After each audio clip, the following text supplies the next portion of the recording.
Hello friends, welcome to editorial analysis by simplified civil services. आज नवंबर 1 को हम लोग सिर्फ 2 आर्टिकल करेंगे डिस्कस। 2 इसलिए करेंगे क्योंकि बहुत ज़्यादा टाइम लग गया था दोनों में, काफ़ी ज़्यादा लेंदी हो गया था ये वीडियो, इसलिए मैंने 2 ही आर्टिकल लिए हैं। एक आर्टिकल और इम्पॉर्टेंट आया था, वो हम कल डिस्कस कर लेंगे। फर्स्ट आर्टिकल जो डिस्कस किया जाएगा वो है every drop counts, ground water से रिलेटेड है। प्री और मेंस आस्पेक्ट सब कवर करेंगे। इसमें central ground water authority, central water commission, central ground water board, तीनों के बारे में अलग से बात करेंगे। अटल भूजल योजना के बारे में बात करेंगे और जो रिसेंट रिपोर्ट पब्लिश हुई है उसके बारे में डिस्कस करेंगे। नेक्स्ट आर्टिकल जो डिस्कस करेंगे वो है सेफ्टी फर्स्ट। ये रेलवे के ऊपर आया है, इसमें हमने पूरा मेंस का क्वेश्चन प्रिपेयर किया है। क्या रीज़न है कि रेलवे में एक्सीडेंट बहुत ज़्यादा बढ़ गए हैं, सरकार क्या कर रही है, और जो 3 कमेटी हैं उनके बारे में अलग से बात की है। For example Vivek Debroy committee 2014 में बनाई गई थी for restructuring of railway. Vinod Rai committee, उसके बारे में भी बात करेंगे, 2015 में बनाई थी। इनकी क्या रिकमेंडेशन थी, सारी चीज़ें डिस्कस करेंगे, एकदम तेज़ी से डिस्कस करेंगे ताकि आपका मेंस आस्पेक्ट और प्री आस्पेक्ट दोनों कवर हो जाए। प्लीज़ आप लोग हमारे कंटेंट को अगर पसंद कर रहे हैं तो लाइक करिए, अपने दोस्तों के साथ शेयर करिए और सब्सक्राइब करिए। आइए शुरू करते हैं हमारा डिस्कशन। हमारा फर्स्ट आर्टिकल है एवरी ड्रॉप काउंट्स। यह आर्टिकल इंडियन एक्सप्रेस में आया है। GS3 मीन्स के पर्सपेक्टिव से बहुत इम्पॉर्टेंट है, एनवायरनमेंट के पर्सपेक्टिव से काफ़ी इम्पॉर्टेंट है। बेसिकली ग्राउंड वाटर एक्सट्रैक्शन के ऊपर यह आर्टिकल आया हुआ है। ग्राउंड वाटर एक्सट्रैक्शन ये बहुत ही रिपीटेटिव थीम है, रिकरिंग थीम है। वाटर स्ट्रेस पूछा जा चुका है आपको ऑलरेडी। उसके अलावा वाटर यूज़ एफिशिएंसी पूछा जा चुका है। इस तरीके के टर्म हम ऑलरेडी डिस्कस कर चुके हैं हमारे प्रीवियस आर्टिकल्स में। और इस आर्टिकल में हम लोग ग्राउंड वाटर एक्सट्रैक्शन की रीसेंट जो रिपोर्ट आई है, पब्लिश हुई है, उसके बारे में क्या स्थिति है, किस लेवल पर ग्राउंड वाटर एक्सट्रैक्शन हो रहा है इंडिया में, उसकी बात करेंगे। डेटा बेस्ड आर्टिकल है। हमने जो पहले आर्टिकल में बातचीत की थी उसी में आपको थोड़ा बहुत डेटा ऐड ऑन करना होगा। ऑलरेडी हम ग्राउंड वाटर एक्सट्रैक्शन के कॉजेज़ जानते हैं, ओवर एक्सप्लॉयटेशन के कॉजेज़ जानते हैं, ठीक है। ग्रीन रिवॉल्यूशन का बहुत बड़ा रोल है इसमें, और सरकार की जो नीतियां हैं, for example MSP, electricity subsidy, ये सारी चीज़ें भी काफ़ी कुछ रिस्पॉन्सिबल है। जो फार्मर थे उन्होंने ट्यूबवेल सस्ते में सब्सिडाइज प्राइस में ख़रीद लिया, तो सब्सिडी भी दे रही है सरकार ट्यूबवेल्स के लिए। ये सारी जो पॉलिसीज़ थी, इसके कारण जो ग्राउंड वाटर एक्सट्रैक्शन है वो बहुत तेज़ी से बढ़ा। मेनली उसका यूसेज कहाँ होता है, इरिगेशन में। इरिगेशन में सबसे ज़्यादा यूसेज हो रहा है ग्राउंड वाटर का, और कहीं ना कहीं सरकार की जो नीतियाँ हैं वो थोड़ी बहुत रिस्पॉन्सिबल हैं, क्योंकि सरकार को फूड सिक्योरिटी, उस समय हमारी प्राथमिकता फूड सिक्योरिटी थी, न्यूट्रिशनल सिक्योरिटी थी। लेकिन इसके जो डाउन साइड थे उसमें ये था कि जो ग्राउंड वाटर एक्सप्लॉयटेशन है वो बहुत तेज़ी से बढ़ा, ग्राउंड वाटर रिसोर्सेज डिप्लीशन बहुत तेज़ी से हुआ, और जिसके कारण आने वाले समय में वाटर स्ट्रेस जैसा इशू इंडिया को फेस करना पड़ सकता है।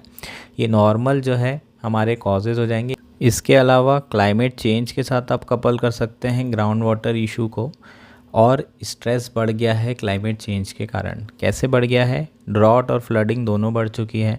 ड्रॉट अगर हो रहा है तो सूखा पड़ रहा है, सूखा पड़ रहा है तो और ग्राउंड वाटर एक्सट्रैक्शन हो रहा है। पहले रिवर्स के भरोसे भी रहते थे, लेकिन अब ऊपर से पानी नहीं आ रहा है। पानी नहीं आ रहा है तो रिवर वाला जो पानी है वो हम यूज़ नहीं कर रहे हैं, वहाँ पूरा सूखा है। उसके कारण ग्राउंड वाटर एक्सट्रैक्शन और ज़्यादा बढ़ गया है, और रिचार्ज बिल्कुल भी नहीं हो रहा है, रेप्लेनिशमेंट बिल्कुल भी नहीं हो रहा है।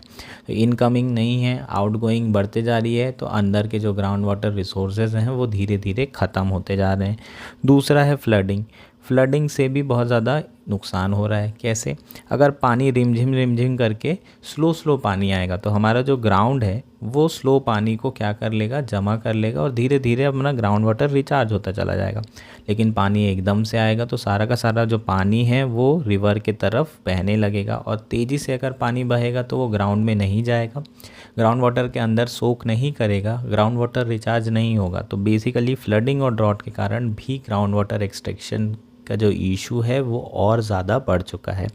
एक और इशू है ग्लोबल वार्मिंग का। ग्लोबल वार्मिंग के कारण जो है टेम्परेचर ज़्यादा राइज़ हो चुका है। आपको पता है इवेपोरेशन होता है जब टेम्परेचर बढ़ता है, तो जो पानी है वो हवा में उड़ के चले जाता है। अब टेम्परेचर बढ़ेगा तो क्या होगा, जो मॉइस्चर है सॉइल में वो ख़त्म हो जाएगा, जिसके कारण ग्राउंड वाटर है वो रिचार्ज नहीं हो पाएगा। प्लस ग्राउंड वाटर के अंदर जो सरफेस के अंदर भी वाटर होगा वो भी इवेपोरेशन के कारण ऊपर की तरफ उड़ेगा। तो ग्राउंड वाटर जो है बेसिकली वार्मिंग के कारण भी जो ग्राउंड वाटर है वो कम होते जा रहा है, डिस्ट्रॉय होते जा रहा है, डिप्लीशन होता जा रहा है ग्राउंड वाटर रिसोर्सेज का। तो ये बेसिकली हमारे सिंपल कॉन्सेप्ट्स हो जाएंगे, क्यों आखिर ग्राउंड वाटर इशू हो रहा है, कॉजेज़ हो जाएंगे। अब आर्टिकल बात करते हैं। आर्टिकल क्या कह रहा है? A report published last week by United Nations University has warned that 27 of 31 aquifer in country are depleting faster than they can replenished। ये कह रहा है कि रीसेंट रिपोर्ट आई है यूनाइटेड नेशन यूनिवर्सिटी की, जिसमें ये कहा जा रहा है कि 31 एक्वाफायर में से 27 ऐसे एक्वाफायर हैं जिसमें इंडिया की बात की जा रही है, जिसमें बेसिकली इनकमिंग कम हो रही है और आउटगोइंग ज़्यादा हो रही है। आउटगोइंग मतलब बाहर पानी ज़्यादा निकाला जा रहा है और रिचार्ज जो है स्लोली हो रहा है। इसके कारण जो ग्राउंड वाटर रिसोर्सेज हैं वो एक्सप्लॉइटेड हो रहे हैं, ओवर एक्सप्लॉइटेड हो रहे हैं और ख़त्म होने की कगार पर हैं। अब इसमें एक वर्ड यूज़ किया है एक्वाफायर। एक्वाफायर्स क्या होते हैं ये समझ लेते हैं। Aquifer is an underground layer of water bearing permeable rock और रॉक फ्रैक्चर्स और अनकंसोलिडेटेड मटेरियल।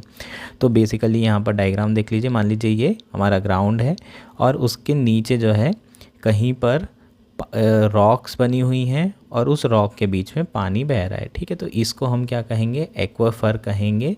ये बेसिकली क्या है? It's a layer of water bearing rock, ठीक है। तो ये लेयर हो गई वाटर बियरिंग, ये वाटर बियरिंग है तो इसको हम एक्वाफर कहेंगे।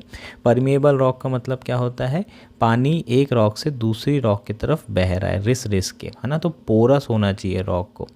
पोरस मतलब थोड़े थोड़े उसमें पोर्स होने चाहिए, छेद होने चाहिए, जिससे पानी आए फिर आगे पानी बढ़ता चला जाए, ठीक है। तो रॉक फ्रैक्चर्स के थ्रू ये पानी नीचे के तरफ ग्राउंड वाटर में जाता है। अगर हार्ड रॉक होगी, परमिएबल नहीं होगी तो पानी नीचे के तरफ नहीं जाएगा और ऐसी रॉक्स में रिचार्ज करना ना के बराबर होता है, पॉसिबल नहीं होता है, जो कि साउथ वेस्टर्न रीजन में है। इसलिए आपने देखा होगा साउथ में टैंक यूज़ करते हैं, वहाँ पर बोरिंग करना इतना पॉसिबल नहीं है, क्योंकि वहाँ पर बोर करना भी इतना डिफ़िकल्ट है, क्योंकि वहाँ जो रॉक्स है वो बहुत ज़्यादा हार्ड है। इसलिए वहाँ पर टैंक सिस्टम को ज़्यादा यूज़ किया जाता है। अब आपको समझ में आया साउथ में टैंक सिस्टम क्यों ज़्यादा यूज़ किया जाता है। होपफुली ये चीज़ें आपको समझ में आ गई होगी। अब बात करते हैं आगे, ठीक। तो ये क्या कह रहा है? 27 एक्वाफायर ऐसे हैं 31 में से जिसमें क्या हो रहा है? आउटगोइंग ज़्यादा हो रही है, इनकमिंग नहीं हो रही है, रिप्लेसमेंट नहीं हो रहा है, उससे ज़्यादा डिप्लीशन हो रहा है, ठीक। In 2016 the Mihir Shah committee argued that there is a little understanding of river system और their interconnection with the health of catchment areas of ground water. तो 2016 में मिहिर शाह कमेटी बनाई गई थी, ठीक है। तो ये मिहिर शाह कमेटी, आपको नाम याद रखना है, इंपॉर्टेंट है, आपके प्री पर्सपेक्टिव से आपको पूछा जा सकता है कि मिहिर शाह कमेटी किस पर्पस से बनाई गई थी, और 2016 में थी तो और इम्पॉर्टेंट हो जाता है, ठीक है। उसमें क्या उन्होंने आर्गू किया था कि इंडिया में जो रिवर सिस्टम है और कैचमेंट एरिया है और ग्राउंड वाटर्स है, इन दोनों के बीच में जो इंटर कनेक्शन है इसकी अंडरस्टैंडिंग बिल्कुल ना के बराबर है, ठीक है। जो ग्राउंड वाटर है, रिवर सिस्टम है, रिवर के थ्रू ही ग्राउंड वाटर रिचार्ज होता है मेनली। क्यों? क्योंकि रिवर्स स्लोली बहती रहती है और उसी के अंदर जो है सॉइल सैंड्स रहती हैं, सैंड्स के थ्रू, जो कि पूरी पोरस होती है, उसके थ्रू जो है ग्राउंड में रिचार्ज होता है जनरली। इसलिए बहुत इंपॉर्टेंट होता है हमारे यहाँ रेनफॉल का आना, रिवर्स का भरना, ठीक है। लेकिन इसकी कोई अंडरस्टैंडिंग नहीं है, ऐसा कह रहा है। Several other reports including those commission by NITI Aayog and central water commission have underlined the poor state of country aquifer. ये पहली बार नहीं है, बहुत सारी committees, for example NITI Aayog की जो कमेटी बनाई गई थी या फिर सेंट्रल वाटर कमीशन ने कमेटी बनाई थी, उसमें भी ये सारी चीज़ें बताई गई थी कि जो कंट्री के एक्वाफायर है उसकी जो स्थिति है वो बहुत बुरी चल रही है। Conservation in the wake of this study push the union जल शक्ति मिनिस्ट्री टू इनिशिएट अटल भूजल योजना इन 78 वाटर स्ट्रेस डिस्ट्रिक्ट। तो अटल भूजल योजना शुरू की गई थी 78 वाटर स्ट्रेस डिस्ट्रिक्ट में, ठीक है, 7 ऐसे स्टेट हैं जहाँ पर ये 78 वाटर स्ट्रेस डिस्ट्रिक्ट थे, जहाँ पर अटल भूजल योजना सरकार ने चालू की ताकि कंजर्वेशन किया जा सके, किसका, वाटर का, एक्वाफायर रिप्लेनिशमेंट किया जा सके। The programme which commences in 2020 aims to bring about behaviour changes at the community levels in 7 state, है ना। तो ये बेसिकली बिहेवियर चेंज के लिए ये प्रोग्राम शुरू किया गया था, जो वाटर यूसेज है उसके पर्सपेक्टिव से किया गया था कि आपको पानी का सही उपयोग करना है, ग्राउंड वाटर रिचार्ज करना है। It is a welcome initiative and the ministry data does show that the ground water extraction for irrigation domestic and industrial uses came down by about 6 billion cube metre in 2022 from 2020। तो ये क्या कह रहा है कि initiative ने अच्छा काम किया है और जो एक्सट्रैक्शन है इरिगेशन पर्पस के लिए, डोमेस्टिक और इंडस्ट्रियल यूज़ के लिए, वो कम हो गया है 2020 की अपेक्षा। 2022 में 6 बिलियन क्यूबिक मीटर कम एक्सट्रैक्शन किया गया है ग्राउंड वाटर से। However the gravity of crisis is much more is required from the centre and state. ठीक है, तो जो क्राइसिस है उसकी ग्रेविटी कहीं ज़्यादा है ना। ये जो स्केल में काम चल रहा है ये इससे काम नहीं चलेगा, सरकार को और करने की ज़रूरत है। अब कुछ डेटा की बात कर लेते हैं। ये आपको लाइन एग्जैक्ट आ सकती है आपके प्रीलिम्स में, ठीक है। इस तरह के क्वेश्चन पूछे जा रहे हैं क्योंकि यूपीएससी में data based. India pumps up the most ground water globally more than US, China and US combined, मतलब यूएस प्लस चाइना कंबाइंड। ऐसे आपको स्टेटमेंट अगर पूछा जाएगा तो आप लोग सोचोगे कि यूएस चाइना दोनों से ज़्यादा ग्राउंड वाटर एक्सट्रैक्शन इंडिया कर रहा है, ऐसा हो ही नहीं सकता। ठीक है, इसी तरह के जो स्टेटमेंट है जो ऑब्वियस नहीं लगते हैं कि ये पॉसिबल नहीं हो सकते, पिछले साल 2023 में ऐसे कई स्टेटमेंट आए थे। ठीक है, इसलिए इस तरह का स्टेटमेंट आपको पूछा जा सकता है। ये स्टेटमेंट बहुत इंपॉर्टेंट है, ये आपके लिए, मतलब आपको लिखना है इसे और पढ़ना भी है, रिवाइज भी करके जाना है। तो चाइना और यूएस कंबाइन कर लो, उससे ज़्यादा इंडिया क्या कर रहा है, ग्राउंड वाटर ग्लोबली एक्सट्रैक्ट करता है। According to central ground water board about 70% of the water use in a country is from ground water resources. लगभग 70% जो पानी हम इस्तेमाल कर रहे हैं वो सिर्फ कहाँ से आता है, ग्राउंड वाटर रिसोर्सेज से आ रहा है। ठीक है, 70% पानी, जो कि बहुत बड़ा फिगर है। The emphasis on the tube wells and the bore well played an important role in ensuring food security, but as the Shah Committee pointed out, there has been little emphasis on institutional innovation in water sector. ठीक है, Shah committee ने point out किया था कि tubewell का use तो किया जा रहा है फूड सिक्योरिटी को इंश्योर करने के लिए, लेकिन वाटर सेक्टर में इनोवेशन की बहुत ज़्यादा कमी है। The link between power subsidies and falling water table in states such as Punjab has been long apparent। ठीक है, तो जो पावर सब्सिडी दी जा रही है, जैसे मैंने आपको बोला था इलेक्ट्रिसिटी सब्सिडी दे रहे हैं, उसके कारण जो है जो किसान होते हैं वो लगातार ट्यूबवेल यूज़ करते रहते हैं, ज़रूरत से ज़्यादा पानी निकालते रहते हैं। उन्हें पता है बिजली का बिल तो आएगा नहीं, आएगा भी तो सरकार उसमें सब्सिडी दे रही है, इसलिए जो है ओवर यूसेज किया जा रहा है पंजाब में, जिसके कारण वहाँ पर वाटर स्ट्रेस की स्थिति बन चुकी है। जो ग्राउंड वाटर है वो ओवरली स्ट्रेस हो चुका है, एक्वाफायर ओवरली स्ट्रेस्ड हो चुके हैं। ठीक है, तो वाटर टेबल बहुत तेज़ी से पंजाब में गिर रहा है और काफ़ी समय से ये सारी चीज़ें सभी को पता है। Yet addressing demand side management remains a complex problem. The UN report shows that 78% of the wells in the state are over exploited. अभी भी जो है यूनाइटेड नेशन की रिपोर्ट के हिसाब से 78% जो वेल्स है पंजाब में वो क्या है, ओवर एक्सप्लॉइटेड है। ठीक है, तो डिमांड साइड जो मैनेजमेंट है, डिमांड साइड का मतलब क्या होता है, जो हम डिमांड कर रहे हैं पानी की, उसको किस तरीके से मैनेज किया जाए, उस डिमांड को कैसे कम किया जाए पानी की, उसका जो मैनेजमेंट है वो आज भी बड़ा कॉम्प्लेक्स प्रॉब्लम है। Researchers have joined the dot between groundwater extraction and climate crisis. The problem could become acute in countries southwest where the aquifers of hard rock already impose limit on recharging. ये मैंने आपको ऊपर ही बताया, जहाँ hard rock होगी वहाँ recharge करना बहुत मुश्किल है और पानी ऊपर ले जाना भी बहुत मुश्किल होता है। Hotter temperature could leave less moisture to soak soil and replenish ground water, ये भी मैं डिस्कस किया था। ग्लोबल वार्मिंग के कारण जो रेप्लिशमेंट है वो भी नहीं हो पा रहा है और मॉइस्चर भी पूरा तरीके से इवेपोरेट होते जा रहे हैं। In the recent year the centre has been trying to promote less thirsty crops like millets. ठीक है, तो सरकार इसके लिए क्या कर रही है, इरिगेशन में जो पानी यूज़ हो रहा है उससे अच्छा है। उसको कम करने के लिए जिसमें पानी की मात्रा कम लगती है, फॉर एग्जांपल मिलेट्स, उन क्रॉप को प्रमोट करने की कोशिश कर रही है। And use of efficient watering techniques efficient में क्या आ जाएगा?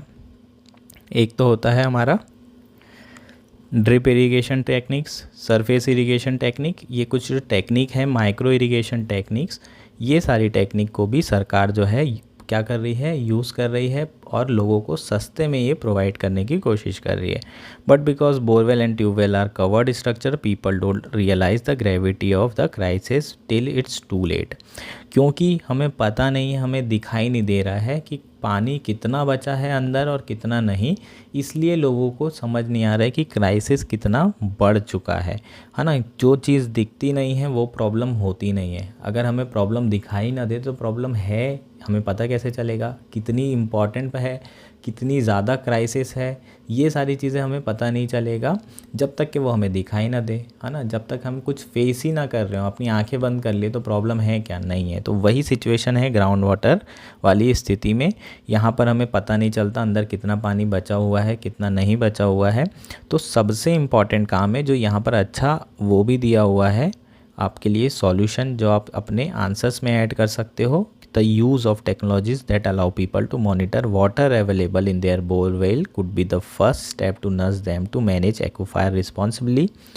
This could be the catalyst for bringing about behavior change. हमें एक ऐसी टेक्नोलॉजी को यूज़ करने की ज़रूरत है, इनोवेट करने की ज़रूरत है जो अंदर कितना पानी बचा है वो बताए। इसी तरीके से लोग जो है अपना बिहेवियर चेंज करेंगे। जब उनको पता चलेगा कि अंदर इतना ही पानी है, आपको इस्तेमाल करना है, हिसाब से इस्तेमाल करो। प्लस उसके बाद वो ग्राउंड वाटर रिचार्ज करने पे भी फोकस करेंगे। फॉर एग्ज़ाम्पल जो वाटर हार्वेस्टिंग सिस्टम है उसे यूज़ किया जाएगा ज़्यादा से ज़्यादा। अगर लोगों को पता चलेगा कि अगर वो रिचार्ज करेंगे तो वापस यूज़ कर सकते हैं, ठीक है। तो बिहेवियर चेंज के लिए थोड़ा सा इनोवेशन की ज़रूरत है। ये बेसिकली हमारा आर्टिकल था। अब प्री और मेंस पर्सपेक्टिव से कुछ चीज़ें हैं। फॉर एग्जांपल अटल भूजल योजना पढ़ लेते हैं, ठीक है, 2 मिनट में, और इसे ख़त्म करते हैं। सेंट्रल सेक्टर स्कीम है, इसका मतलब स्टेट गवर्नमेंट से कोई लेना देना नहीं है फंडिंग के तौर पे। सारी फंडिंग कौन कर रहा होगा? सेंट्रल गवर्नमेंट कर रही होगी। सेंट्रल सेक्टर स्कीम में हमेशा कौन करता है? Central government. Central sponsored scheme होती है तो 50-50% या 60-40% शेयरिंग होती है, ठीक है। ये डिफरेंस है।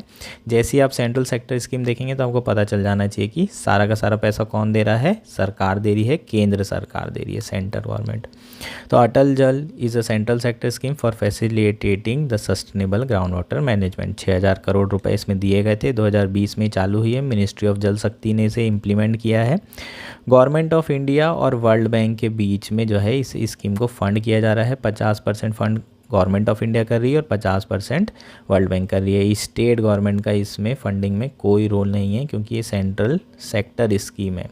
स्पॉन्सर्ड होती तो स्टेट गवर्नमेंट से भी पैसा लेते। The entire world bank loan component and the central assistant will be pass on state as a grants. ये ठीक है, यहाँ ग्रांट दिख रहा है, यहाँ पर स्टेट को कुछ नहीं करना है।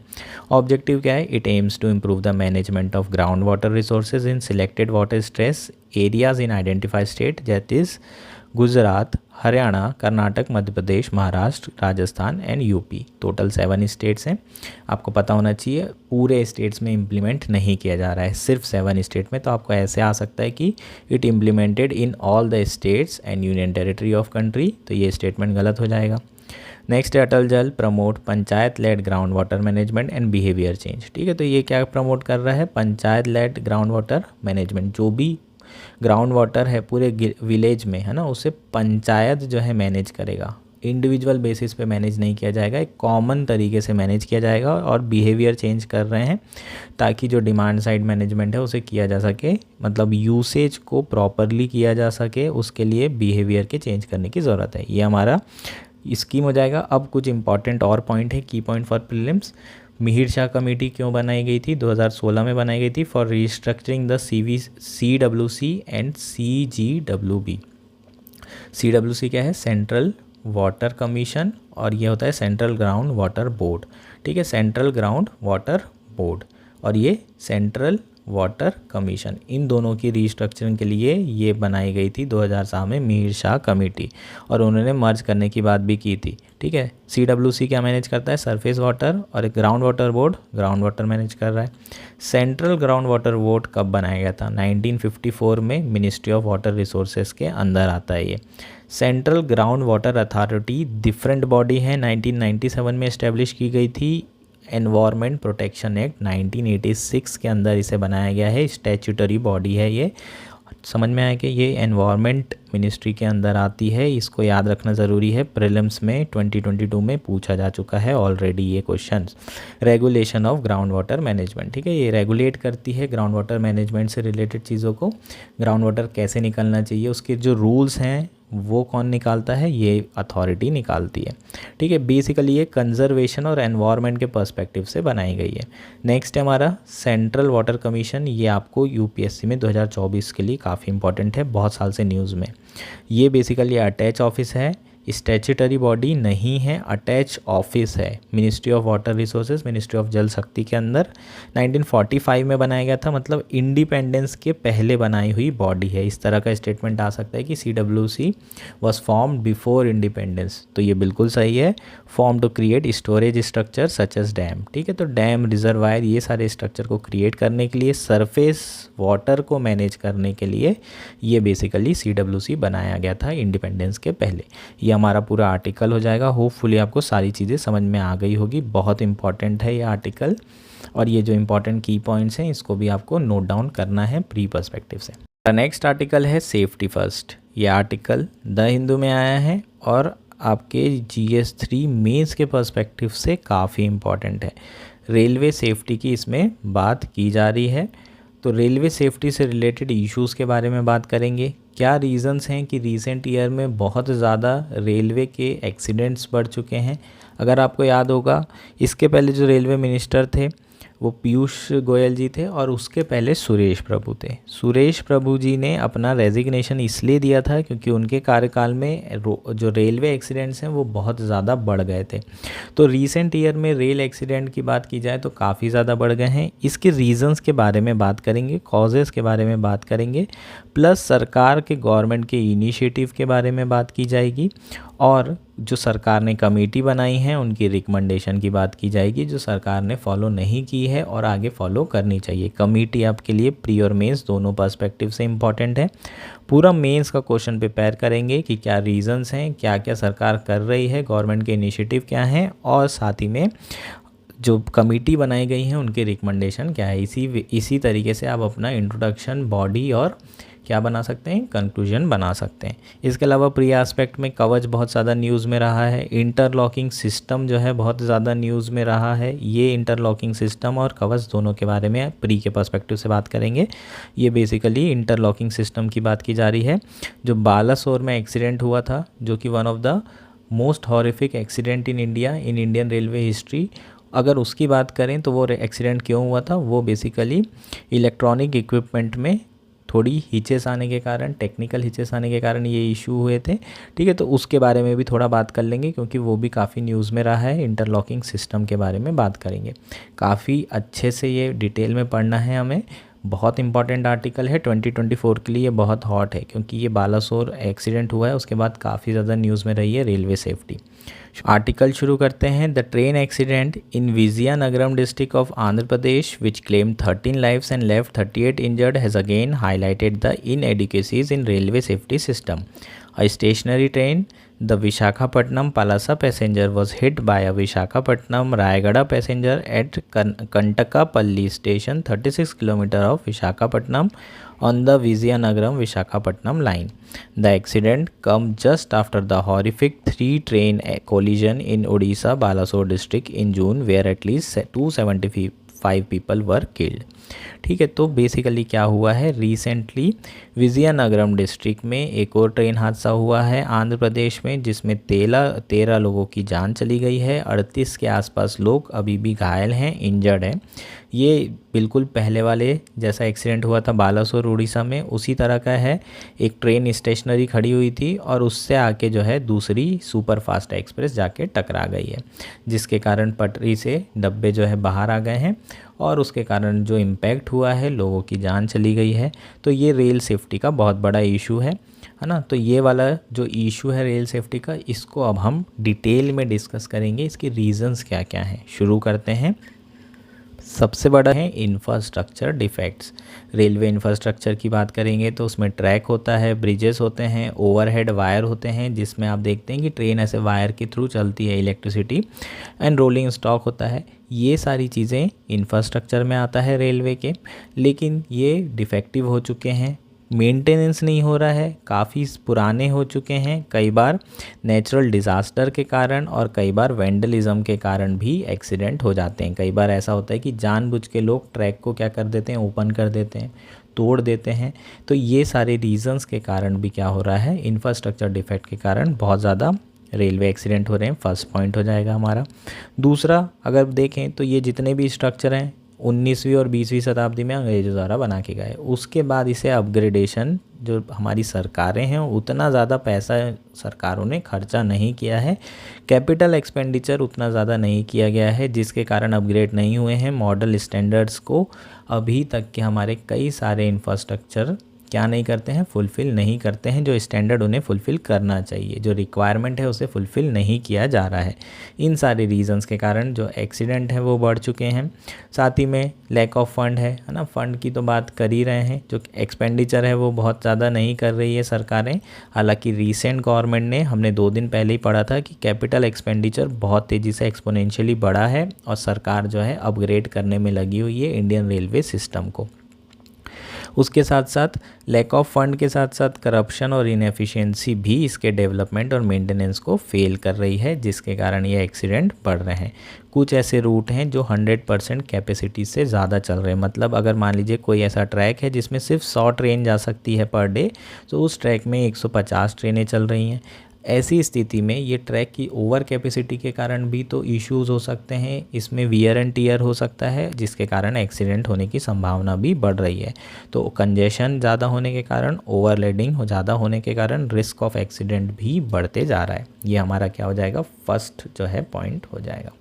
नेक्स्ट है हमारा ह्यूमन एरर। ठीक है, ह्यूमन एरर के कारण भी एक्सीडेंट्स बहुत सारे होते हैं। बहुत सारे लोग जो है अभी रीसेंट जो एक्सीडेंट हो रहे हैं उसमें बता रहे हैं कि ह्यूमन एरर के चांसेस बहुत ज़्यादा हैं।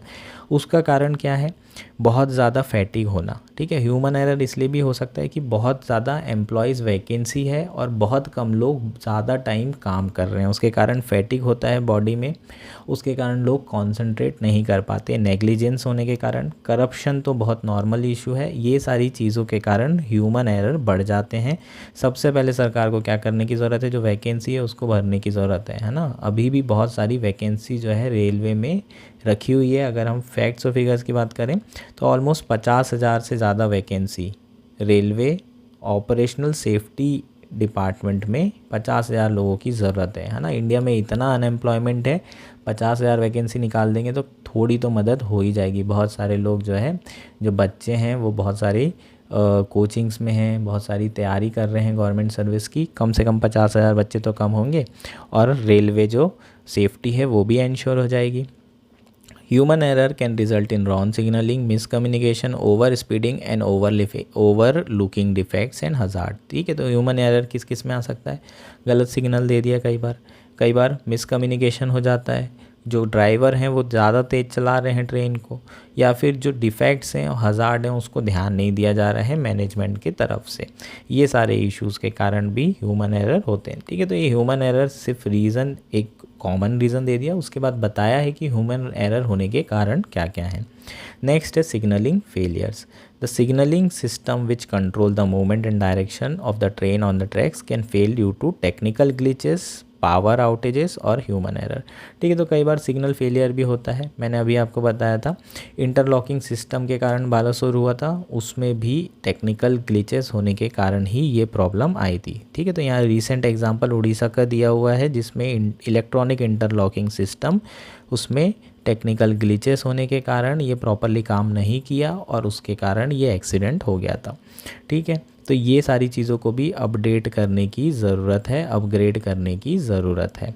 उसके अलावा unmanned level crossing, unmanned level crossing का मतलब क्या होता है, जो हम लोगों के यहाँ क्रॉसिंग हो रही है ना, रोड बनी हुई है दोनों तरफ से, यहाँ पर हम लोग क्या करते हैं, कुछ बैरियर लगाते हैं। अगर बैरियर नहीं लगे रहेंगे तो लोग क्या करेंगे, सीधे सीधे निकलने लगेंगे। ट्रेन आ रही है फिर भी निकलते हैं। हमारे यहाँ एटीट्यूड का इशू है ही, बिहेवियर का इशू है ही। सबको जल्दी है ऊपर जाने की या फिर घर जाने की, दोनों की जल्दी हमेशा लोगों को रहती है। और कई बार लोग ऊपर चले जाते हैं क्योंकि घर नहीं जा पाते हैं, क्योंकि जल्दबाजी में निकलना होता है उन्हें। इसलिए ये बैरियर बनाना ज़रूरी है। अभी भी अनमेन्ड लेवल क्रॉसिंग बहुत ज़्यादा है, जिसके कारण रोड एक्सीडेंट्स, मतलब रेल और लोगों के बीच में एक्सीडेंट बहुत ज़्यादा हो रहे हैं। ठीक है, तो इस कारण से भी बहुत ज़्यादा इश्यूज़ हो रहे हैं रेलवे सेफ्टी के पर्सपेक्टिव से। तो अनमेन्ड लेवल क्रॉसिंग आज भी इंडिया में है, बहुत सारी जगह पर ये आज भी है। यहाँ पर लगभग 16% एक्सीडेंट जो है UMLC के कारण हो रहे हैं 2018-19 में। ठीक है, अब सरकार क्या कर रही है, रेलवे क्या कर रही है इन सारे एक्सीडेंट को कम करने के लिए। राष्ट्रीय रेल संरक्षा कोष ये बनाया गया था 2017-18 में। इसको 5 साल के लिए जो है बनाया गया था, जिसमें 1 लाख करोड़ रुपए दिया गया था। कॉर्पस कितना था, 1 लाख करोड़, जो 5 साल में खर्चा किया जाएगा। किस लिए किया जाएगा, for critical safety related work such as track renewal, signalling projects and bridge rehabilitation. तो ये आपको समझ में आ रहा होगा कि ये एक अलग से कोष बनाया गया है, अलग से फंड बनाया गया है, जिसमें ये सारी चीज़ें, जिस पैसों से हम क्या करेंगे, ट्रैक को रिन्यू करेंगे, सिग्नलिंग प्रोजेक्ट्स को अपग्रेड करेंगे, ब्रिज रिहेबिलिटेशन करेंगे। ये सारी चीज़ें करने के लिए सरकार ने 17-18 में ये बनाया था। नेक्स्ट है टेक्नोलॉजिकल अपग्रेडेशन। टेक्नोलॉजी अपग्रेड करने की कोशिश की जा रही है सरकार के द्वारा। फॉर एग्जांपल कवच को जो है इंडिजेनियसली डेवलप किया गया है। ये एंटी कोलिजन सिस्टम है। ठीक है, ये एंटी कोलिजन सिस्टम एयरक्राफ्ट में बहुत पहले से चल रहा है, जो एरोप्लेन है, लेकिन रेलवे में अभी तक नहीं लगाया गया है। इंडिजिनियसली मतलब अपने देश में ही इसे डेवलप किया गया है, लेकिन अभी भी बहुत सारी ट्रेनों में ये नहीं लगाया गया है। इसलिए जो है ये सारे सिस्टम को क्या करने की ज़रूरत है, लगाने की, और सरकार ये काम भी कर रही है, डेवलप भी कर रही है और लगा भी रही है। ठीक है, उसके अलावा और भी automatic fire and smoke detection system, ये भी जो है डिज़ाइन किया जा रहा है और इसको भी लगाने की बातचीत की जा रही है। Bogie mounted air brake system, ताकि जो है आसानी से क्या लगाया जा सके, जैसे ABS होते हैं गाड़ी में, उसी तरीके से ये एयर ब्रेक सिस्टम भी है। तो ये सारी चीज़ों में सरकार जो है क्या कर रही है, टेक्नोलॉजी अपग्रेडेशन कर रही है। LHB डिज़ाइन कोचेस, ठीक है, ये LHB design coaches German technology के ऊपर बनाए जाते हैं। अगर आप LHB डिज़ाइन कोचेस को देखेंगे तो जो कोचेस हैं इसमें काफ़ी ज़्यादा सेफ्टी फीचर्स होते हैं। फॉर एग्जांपल इसमें रिटार्डेंट मटेरियल ज़्यादा होता है, एंटी क्लाइंबिंग फीचर्स होते हैं, मतलब जब भी ट्रेन टकराएगी तो ऐसा नहीं होगा कि ये जो हमारे कोचेस हैं LHB कोचेस ये ऊपर की तरफ बढ़ जाएंगे, है ना, क्लाइंब कर जाएंगे, ऐसा नहीं होगा। इसमें एंटी क्लाइंबिंग फीचर्स होते हैं। हायर स्पीड पोटेंशियल होता है, मतलब तेज़ी से चल सकते हैं। लॉन्गर सर्विस लाइन होती है then conventional ICF design coaches. ठीक है, तो अभी जो है इंडिया ने LHF कोचेस की तरफ मूव कर दिया है, जो कि जर्मन टेक्नोलॉजी के ऊपर बनाए जा रहे हैं। ठीक है, नेक्स्ट है हमारा GPS बेस्ड फॉग पास डिवाइस। सरकार जो है ये भी क्या कर रही है, इसको भी लगा रही है ट्रेनों में। इसमें क्या हो रहा है, जब फॉग बहुत हो जाता है तो हमें GPS बेस्ड टेक्नोलॉजी का यूज़ किया जा रहा है। जैसे ही मान लीजिए लेवल क्रॉसिंग गेट आया या कोई सिग्नल आया, तो वहाँ पर आपको GPS जो है अनाउंस कर देगा कि ये सिग्नल आ रहा है, क्योंकि हमें दिखाई तो नहीं दे रहा है, सिग्नल चला गया, पता चला। तो ड्राइवर को ये सारी इन्फॉर्मेशन देने के लिए GPS बेस्ड फॉग पास डिवाइसेस भी डेवलप किए गए हैं और लगाए जा रहे हैं।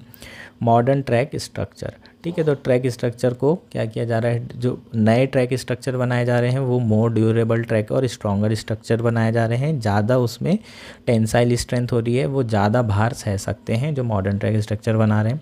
इसके अलावा भी मैकेनाइजेशन ऑफ ट्रैक मेंटेनेंस किया जा रहा है। जो ट्रैक मेंटेनेंस है उसमें पहले बहुत सारे लेबर काम किया करते थे और ट्रैक को मेंटेन किया करते थे, कुछ वियर एंड टीयर तो नहीं हो रखा है। अब अलग से मशीन आ रही है, for example tamping machine, ballast regulating machine, dynamic track stabiliser. ये सारी मशीन के थ्रू हम डायरेक्टली अब जो ट्रैक है उसे मेंटेन कर रहे हैं और इससे फास्ट भी हो रहा है और ह्यूमन एरर होने के चांसेस भी ख़त्म हो रहे हैं। तो ये सारी चीज़ें भी सरकार कर रही है। इंटरलॉकिंग सिस्टम के बारे में ऊपर बात करेंगे। इंटरलॉकिंग सिस्टम सरकार लगा रही है। ये इलेक्ट्रिक और इलेक्ट्रॉनिक डिवाइसेस सिस्टम है जो कि पॉइंट और सिग्नल को क्या करता है, सेंट्रल लोकेशन से कनेक्ट करता है। अभी बात करेंगे अच्छे से। Elimination of unmanned level crossing, सरकार जो है कई सारे स्कीम्स चला रही है, कई सारे प्रोजेक्ट चला रही है जिसमें क्या किया जा रहा है, जो लेवल क्रॉसिंग है उसको एलिमिनेट किया जा रहा है। या तो ओवर ब्रिज बनाया जाएगा या तो अंडर ब्रिज बनाया जाएगा, रेलवे की क्रॉसिंग के ऊपर या फिर नीचे रोड मतलब लोगों के जाने के लिए रोड्स बनाई जाएगी। ठीक है, तो ये किया जा रहा है। ये सारी चीज़ें सरकार कर रही है। कौन कौन सी कमिटीज़ जो है अभी तक बनाई गई है रेलवे सेफ्टी के पर्सपेक्टिव से, ये आपके प्री पर्सपेक्टिव से इम्पॉर्टेंट है। पहली है काकोडकर कमेटी, 2012 में बनाई गई थी। उन्होंने क्या कहा था, railway safety authority statutory body बनाने की ज़रूरत है, मतलब एक्ट के थ्रू रेलवे सेफ्टी अथॉरिटी बनाया जाए। उन्होंने कहा था कि नॉन लैप्सेबल राष्ट्रीय रेल संरक्षा कोष 1 लाख करोड़ का बनाया जाए और 5 साल तक के जो है खर्चा किया जाए फॉर सेफ्टी वर्क। जो हमने ऊपर बात की थी वो कौन सी कमेटी ने रिकमेंडेशन दी थी, ये दी थी काकोडकर कमेटी के द्वारा, राष्ट्रीय रेल संरक्षा कोष। ठीक है, इसके अलावा एडवांस टेक्नोलॉजी अडॉप्ट करना एकदम जेनेरिक रिकमेंडेशन रहती है। नेक्स्ट है एंश्योरिंग इंडिपेंडेंट एक्सीडेंट इन्वेस्टिगेशन, जो भी एक्सीडेंट हो रहे हैं फॉर एग्जांपल बालासोर वाला, उसमें जो इन्वेस्टिगेशन है वो इंडिपेंडेंटली किया जाना चाहिए, रेलवे डिपार्टमेंट वालों की तरफ से ही नहीं किया जाना चाहिए, है ना। अलग से जो है कमेटी बना के क्या करना चाहिए, इन्वेस्टिगेशन करना चाहिए। ह्यूमन रिसोर्स डेवलपमेंट करने की ज़रूरत है, उन्हें बेहतर तरीके से मैनेज करने की ज़रूरत है। 2014 में विवेक देवराय कमेटी बनाई गई थी रीस्ट्रक्चरिंग फॉर रेलवेज़ के लिए। इसमें कुछ चीज़ें की गई थी जो 2017 में की गई है। फॉर एग्जांपल रेलवे बजट को जनरल बजट में इंक्लूड किया जाना। उसके बाद से कैपिटल एक्सपेंडिचर है वो बहुत तेज़ी से बढ़ रहा है, क्योंकि सरकार जो है काफ़ी खर्चा कर रही है, जनरल बजट में काफ़ी ज़्यादा पैसा एलोकेट कर रही है रेलवे को। आउटसोर्सिंग नॉन कोर एक्टिविटीज़ मतलब हॉस्पिटल हो गए, रेलवे के हॉस्पिटल चल रहे हैं, रेलवे की कई सारी चीज़ें चल रही होती हैं, एजुकेशन इंस्टीट्यूशन चल रहे हैं, इन सारी एक्टिविटी को आउटसोर्स कर दो, दूसरों को दे दो, प्राइवेट इंस्टीट्यूशन को दे दो। ये सारी चीज़ का काम करना रेलवे के लिए नहीं है, रेलवे को ये सारी चीज़ें करने की ज़रूरत नहीं है। Rail infrastructure authority of India बनाने की ज़रूरत है ताकि इंफ्रास्ट्रक्चर डेवलपमेंट अलग से किया जाए। नेक्स्ट है हमारा विनोद राय कमेटी, 2015 में बनाई गई थी ये कमेटी। इसने क्या कहा था, इंडिपेंडेंट रेलवे सेफ्टी अथॉरिटी, है ना, ये ऊपर भी बात की गई थी। ये आपके लिए इंपॉर्टेंट पॉइंट है, रिकमेंडेशन आप मेंस में लिख सकते हैं अपने आंसर्स में। इसके अलावा इन्होंने एक और चीज़ कही थी, रेलवे एक्सीडेंट इन्वेस्टिगेशन बोर्ड अलग से बनाना चाहिए ताकि इम्पार्शियल इंक्वायरीज़ हो सके, इंडिपेंडेंट इंक्वायरीज़ हो सके, अकाउंटेबिलिटी इंश्योर होगी इससे। जो अथॉरिटी मैनेजमेंट में लोग हैं उनके ऊपर, वो जनरली होती नहीं है, किसी न किसी कारण से बोल देते हैं कि ह्यूमन एरर हो रहा है, नीचे के लोगों को सस्पेंड कर देते हैं। वो सारी चीज़ें कंप्लीट करने के लिए हमें क्या करने की ज़रूरत है, रेलवे एक्सीडेंट इन्वेस्टिगेशन बोर्ड बनाने की ज़रूरत है जो कि कंडक्ट कर सके independent and impartial inquiries. Next हो जाएगा हमारा creating a separate railway infrastructure company, ये ऊपर भी बात कर चुके हैं, to own and maintain railway asset. ठीक है, तो अब जो भी एसेट हैं रेलवे के उसको मेंटेन करने के लिए अलग से एक कंपनी बनाने की ज़रूरत है, और साथ ही में परफॉर्मेंस लिंक इंसेंटिव स्कीम करने की ज़रूरत है फॉर रेलवे एम्प्लॉय। ये इंट्रोड्यूस करेंगे तो रेलवे एम्प्लॉयज़ भी क्या करेंगे, काम अच्छे से करेंगे। जैसे प्राइवेट सेक्टर में होता है इतना टारगेट अचीव करो, पैसा ज़्यादा मिलेगा, बोनस मिलेगा, उसी तरीके के इंसेंटिव स्कीम देने की ज़रूरत है ताकि ह्यूमन एरर को कम किया जा सके। होपफुली ये आर्टिकल आपको समझ में आ गया होगा। अब इंटरलॉकिंग सिस्टम समझ लेते हैं लास्ट। इंटरलॉकिंग सिस्टम में होता क्या है, 3 कंपोनेंट होते हैं इसके। एक होता है सिग्नल, दूसरा होता है ट्रैक सर्किट और तीसरा होता है पॉइंट्स। ठीक है, पॉइंट्स कहाँ पर है, ये यहाँ पर पॉइंट है। दूसरा है ट्रैक सर्किट, ये यहाँ पर जो लिखा हुआ है ये ट्रैक सर्किट है। ये ट्रैक सर्किट का काम क्या है, ये ट्रैक करता है ऑक्यूपेंसी जो ट्रेन की है इस ट्रैक में या नहीं है। ये बेसिकली ऑक्यूपेंसी सेंसिंग डिवाइसेस है, ये इलेक्ट्रॉनिक इक्विपमेंट है। और तीसरा होता है सिग्नल। ये तीनों एक टेंडम में काम करते हैं, एक दूसरे के साथ एकदम साथ में सिंक्रोनाइजेशन में काम करते हैं। बेसिकली होता क्या है, ट्रैक सर्किट सबसे पहले ऑक्यूपेंसी को सेंस करता है ना। ये डिवाइस क्या करता है कि यहाँ पर कोई ट्रेन है इस ट्रैक में या नहीं है, और कितने ट्रेन के डब्बे निकल चुके हैं, ये सारी चीज़ भी सेंस करता है, ये खाली है या फिर भरा है। जैसे ये सेंस करता है उसके बाद यहाँ जो पॉइंट्स होते हैं वो इंटरलॉक कर देते हैं रेलवे लाइन को, है ना, आपने ये देखा होगा। अब मान लीजिए आपका इंटरलॉकिंग हो गई, जो भी ट्रेन आएगी वो इधर से जाएगी, इसके हिसाब से यहाँ पर कोई ट्रेन नहीं है। ट्रैक सर्किट ने इसको सिग्नल दिया, इसने पॉइंट कर दिया, इस तरफ से लॉक कर दिया और सिग्नल उस हिसाब से दे दिया जाता है। यहाँ पर रेड लाइन हो जाएगी, यहाँ पर ग्रीन लाइन हो जाएगी, तो इस हिसाब से सिग्नल तीनों काम करते हैं। और अलग से जो है कंप्यूटर में रिमोटली कंट्रोल किया जाता है ये सारी चीज़ें अलग से सिस्टम में, ठीक है। तो इसी के कारण इंटरलॉकिंग सिस्टम में ग्लिच होने के कारण बालासोर एक्सीडेंट हुआ था।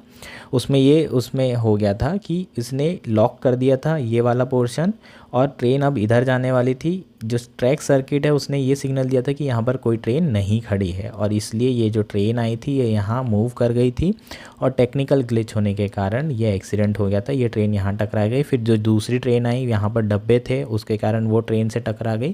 इस तरीके की चीज़ें चलती चली गई और एक्सीडेंट के बाद एक्सीडेंट कोलिजन पे कोलिजन होते चले गए। ये हमारा इंटरलॉकिंग सिस्टम हो गया है। अभी भी ये सिस्टम बहुत सारी जगह पर नहीं लगा है जो इलेक्ट्रॉनिकली, है ना। अभी भी ये मैनुअली होता है कई जगह पे, जहाँ मैनुअली लोग आते हैं और यहाँ पर पॉइंट देखते हैं कि कोई ट्रेन नहीं है, ट्रैक नहीं है, फिर ये पॉइंट में स्विच किया जाता है, ठीक है। तो ये हमारा पूरा आर्टिकल हो जाएगा रेलवे सेफ्टी का। होपफुली आपको सारा आर्टिकल समझ में आ गया होगा। थोड़ा तेज़ी से बताया है मैंने क्योंकि बहुत लेंदी हो रहे थे आर्टिकल ये, लेकिन बहुत इंपॉर्टेंट है आपके मेंस के पर्सपेक्टिव से।